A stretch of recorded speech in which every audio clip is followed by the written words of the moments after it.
Hi hello ಎಲ್ರಿಗೂ ನಮಸ್ಕಾರ. ಕೆಲವೊಮ್ಮೆ ಬೂಂದಿ ಲಡ್ಡುಗಿಂತ ಈ ಜ್ಯೂಸಿಯಾಗಿರೋ ಬೂಂದಿ ಕಾಳು ತುಂಬಾ ಇಷ್ಟ ಆಗುತ್ತೆ. ಪಕ್ಕಾ ಬೇಕ್ರಿ ಸ್ಟೈಲಲ್ಲಿ ಇದನ್ನು ಹೇಗೆ ಮಾಡೋದು ಅಂತ ನೋಡೋಣ.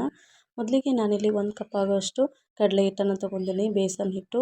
ಇದನ್ನು ಚೆನ್ನಾಗಿ ಜರಡಿ ಇಟ್ಕೊಂಡು ತೊಗೋಬೇಕು. ಈ ರೀತಿ ಯಾವುದಾದ್ರೂ ಫಸ್ಟ್ ಟೈಮ್ ಮಾಡ್ತಿದ್ರೆ 1 ಕಪ್ ಅಳತೆಯಲ್ಲಿ ಟ್ರೈ ಮಾಡ್ಕೊಂಡು ನೋಡಿ. ಈ ರೀತಿ 1 ಕಪ್ಪನ್ನು ನಾನಿಲ್ಲಿ ಜರಡಿ ಮಾಡಿ ಇಟ್ಕೊತಾ ಇದ್ದೀನಿ. ಜರಡಿ ಮಾಡೋದ್ರಿಂದ ಯಾವುದೇ ಗಂಟುಗಳಾಗಲ್ಲ ಕಲಿಸುವಾಗ. ಇವಾಗ ನಾನು 1/4 ಕಪ್ ಆಗೋಷ್ಟು ನೀರನ್ನು ತೊಗೊಂಡು ಈ ರೀತಿ ಸ್ವಲ್ಪನ ಹಾಕಿ ಚೆನ್ನಾಗಿ ಮಿಕ್ಸ್ ಮಾಡ್ಕೊತಾ ಇದ್ದೀನಿ. ಜಾಸ್ತಿ ನೀರು ಒಂದೇ ಸರಿ ಹಾಕಬಾರ್ದು. ಹೀಗೆ ಸ್ವಲ್ಪ ನೀರನ್ನು ಹಾಕಿ ಮಿಕ್ಸ್ ಮಾಡ್ಕೋಬೇಕು, ಇಲ್ಲಾಂದರೆ ಗಂಟಾಗೋ ಚಾನ್ಸಸ್ ಇರುತ್ತೆ. ನೋಡಿ, ಈ ಬ್ಯಾಟ್ರ್ ಅನ್ನೋದು ಈ ದೋಸೆ ಬ್ಯಾಟ್ರಿಗೆಲ್ಲ ಮಾಡ್ಕೋತೀವಲ್ಲ ಆ ಥರ ಇರಬೇಕು. ನೋಡಿ, ನಾನು 1/4 ಕಪ್ ನೀರು ತೊಗೊಂಡಿದ್ದೆ, ಅದರಲ್ಲಿ ಸ್ವಲ್ಪ ಮಿಕ್ಕೋಗಿದೆ. ಇವಾಗ ನಾನು ಒಂದು ಪಿಂಚ್ ಆಗುವಷ್ಟು ಅಡುಗೆ ಸೋಡಾನ ಹಾಕ್ತಾಯಿದ್ದೀನಿ. ಅದ್ರ ಜೊತೆಗೆ ಒಂದು ಸ್ವಲ್ಪ ಕುಕ್ಕಿಂಗ್ ಆಯಿಲ್, ಅಡುಗೆ ಎಣ್ಣೆನ ಹಾಕ್ತಾಯಿದ್ದೀನಿ.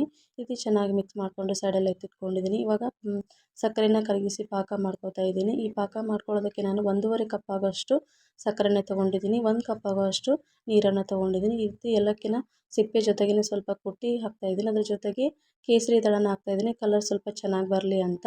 ಈ ಬೂಂದಿ ಕಾಳು ಮಾಡೋದಕ್ಕೆ ಸಕ್ಕರೆ ಪಾಕನ ನಾವು ಒಂದೆಳೆ ಪಾಕ ಆ ಥರ ಏನು ಮಾಡ್ಕೊಳ್ಳೋ ಚಿಂತೆ ಇಲ್ಲ. ಈ ರೀತಿ ಚೆನ್ನಾಗಿ ಕುದಿಸ್ಕೊಂಡ್ರೆ, ಒಂದು 10 ನಿಮಿಷ ಚೆನ್ನಾಗಿ ಕುದಿಸ್ಕೊಂಡ್ರೆ ಸಾಕು, ಪಾಕ ರೆಡಿನೇ ಆಗಿಬಿಡುತ್ತೆ. ಯಾವುದೇ ರೀತಿ ಗಟ್ಟಿ ಪಾಕ, ಎಳೆ ಪಾಕ ಮಾಡೋ ಅವಶ್ಯಕತೆ ಏನಿಲ್ಲ. ಆರಾಮಾಗಿ ಭಯ ಇಲ್ಲದೆ ಮಾಡ್ಬೋದು ಈ ಬೂಂದಿ ಕಾಳು, ಜ್ಯೂಸಿಯಾಗಿ ಬೂಂದಿ ಕಾಳನ್ನು. ಇವಾಗ ನಾನು ಬೂಂದಿ ಕಾಳುಗಳನ್ನ ಕರಿಯೋದಕ್ಕೋಸ್ಕರ ಇಲ್ಲಿ ಸನ್ಫ್ಲವರ್ ಆಯಿಲ್ನ ಯೂಸ್ ಮಾಡ್ಕೊತಾ ಇದ್ದೀನಿ. ಹಾಗೆ ಎಲ್ಲರ ಮನೆಯಲ್ಲೂ ಈ ಥರ ಜರಡಿ ಇದ್ದೇ ಇರುತ್ತೆ, ಜಾಲರಿ ಅಂತ ಕರಿತೀವಿ ನಾವು. ಈ ಥರ ಇದ್ದೇ ಇರುತ್ತೆ. ಇದನ್ನು ನಾವು ಬಳಸ್ಕೊಂಡು ಆರಾಮಾಗಿ ಬೂಂದಿ ಕಾಳುಗಳನ್ನ ಮಾಡ್ಕೋಬೋದು. ಈ ರೀತಿ ಎಣ್ಣೆ ಕಾದಿದೆ ಅಂತ ಚೆಕ್ ಮಾಡ್ಕೋಬೇಕಂದ್ರೆ ಒಂದು ಸ್ವಲ್ಪ ಬ್ಯಾಟ್ರನ್ನು ಹಾಕಿ ನೋಡಬೇಕು. ಇದು ಮೇಲ್ಗಡೆ ತಕ್ಷಣಕ್ಕೆ ಎದ್ದು ಬರಬೇಕು, ಆವಾಗೇ ಎಣ್ಣೆ ಸರಿಯಾಗಿ ಕಾದಿದೆ ಅಂತ ಅರ್ಥ. ಇವಾಗ ಜಾಲರಿನ ಮೇಲ್ಗಡೆ ಸ್ವಲ್ಪ ಎತ್ತಿ ಇಟ್ಕೊಂಡು ಆಮೇಲೆ ಬ್ಯಾಟ್ರನ್ನು ಹಾಕ್ತಾ ಬರಬೇಕು. ಅಂದರೆ ನಿಧಾನವಾಗಿ ಬೂಂದಿ ಕಾಳುಗಳು ಚೆನ್ನಾಗಿ ಬೀಳುತ್ತೆ, ರೌಂಡ್ ಶೇಪಲ್ಲಿ ಬರುತ್ತೆ.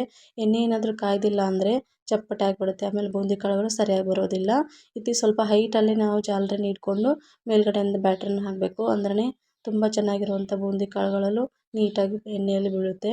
ಈ ರೀತಿ ಬೂಂದಿ ಕಾಳುಗಳನ್ನ ಹಾಕಿದ್ಮೇಲೆ ತುಂಬ ಹೊತ್ತು ನಾವು ಕ್ರಿಸ್ಪಿಯಾಗಿ ಫ್ರೈ ಮಾಡ್ಕೋಬಾರ್ದು, ಯಾಕಂದರೆ ತೀರಾ ಕ್ರಿಸ್ಪಿಯಾಗಿ ಬಿಟ್ಟರೆ ಅದು ಪಾಕನ ಚೆನ್ನಾಗಿ ಹೀರ್ಕೊಳ್ಳೋದಿಲ್ಲ.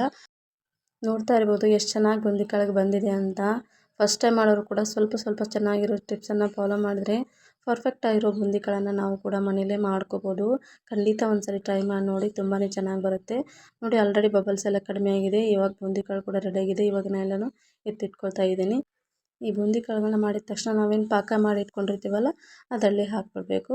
ಇದರಲ್ಲಿ ಹಾಕಿ ಒಂದ್ಸರಿ ಚೆನ್ನಾಗಿ ಮಿಕ್ಸ್ ಮಾಡ್ಕೊಂಬಿಡ್ಬೇಕು. ಮತ್ತು ನೆಕ್ಸ್ಟ್ ಬ್ಯಾಟರ್ಗೆ ಮತ್ತೆ ಮಾಡ್ಕೊಳ್ಳೋದು. ಇವಾಗ ನೋಡಿ, ಜಾಲರಿನ ನಾವು ಒಂದ್ಸರಿ ಯೂಸ್ ಮಾಡಿದ್ಮೇಲೆ ಈ ರೀತಿ ಸ್ವಲ್ಪ ಕೈಯಿಂದ ಇದನ್ನೇ ಸ್ವಲ್ಪ ತೆಕ್ಕೊಂಬಿಟ್ರೆ ಆಗುತ್ತೆ. ಮತ್ತು ಆಮೇಲೆ ನೀರಲ್ಲಿ ತೊಳೆದ್ರೆ ಅದು ಎಣ್ಣೆಯಲ್ಲಿ ಹಾಕುವಾಗ ಚಟ್ಪಟ ಅಂತ ಸಿಡುತ್ತೆ. ಹಾಗಾಗಿ ಈ ಥರ ಕೈಯಿಂದ ಚೆನ್ನಾಗಿ ಒರೆಸ್ಬಿಟ್ಟು ಮತ್ತೆ ಹಾಕ್ಬೋದು. ನೋಡಿ, ಹೈಟಲ್ಲಿ ಇಟ್ಕೊಂಡು ಈ ಬೂಂದಿ ಕಾಳುಗಳನ್ನು ಹಾಕಬೇಕು. ಯಾವುದೇ ರೀತಿ ಅದರ ಹತ್ತಿರದಲ್ಲೇ ಹೋಗಿ ಹಾಕಬಾರ್ದು, ಯಾಕಂದರೆ ಬೂಂದಿ ಕಾಳು ಶೇಪ್ ಚೆನ್ನಾಗಿ ಬರಬೇಕು ಅಂದರೆ ಹೈಟಲ್ಲಿ ಜಾಲರಿನ ಇಟ್ಕೊಂಡು ಈ ರೀತಿ ಬೂಂದಿ ಕಾಳುಗಳನ್ನ ಹಾಕಬೇಕು. ಅಂದ್ರೆ ಡ್ರಾಪ್ ಥರ ಬಿಟ್ಕೊಂಡು ಅದು ಗುಳ್ಳೆಗಳ ಥರ ರೌಂಡಾಗಿ ಬರುತ್ತೆ ಬೂಂದಿ ಕಾಳು ಅನ್ನೋದು. ನೋಡ್ತಾ ಇರ್ಬೋದು ಎಷ್ಟು ಚೆನ್ನಾಗಿ ಬರ್ತಾ ಇದೆ ಅಂತ.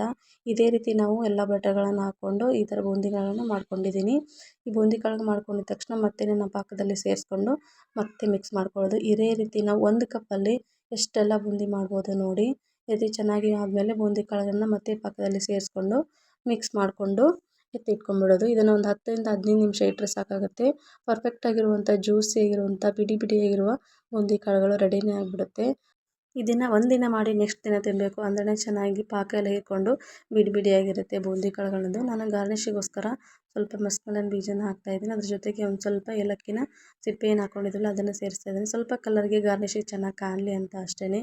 ನೋಡಿ, 1 ಕಪ್ಪಲ್ಲಿ ಎಷ್ಟೆಲ್ಲ ಬೂಂದಿ ಕಾಳುಗಳು ರೆಡಿಯಾಗಿದೆ. ನಾವು ಬೇಕರಿಗಳೆಲ್ಲ ತಿಂತೀವಲ್ಲ, ಸೇಮ್ ಅದೇ ಥರನೇ ಇರುತ್ತೆ.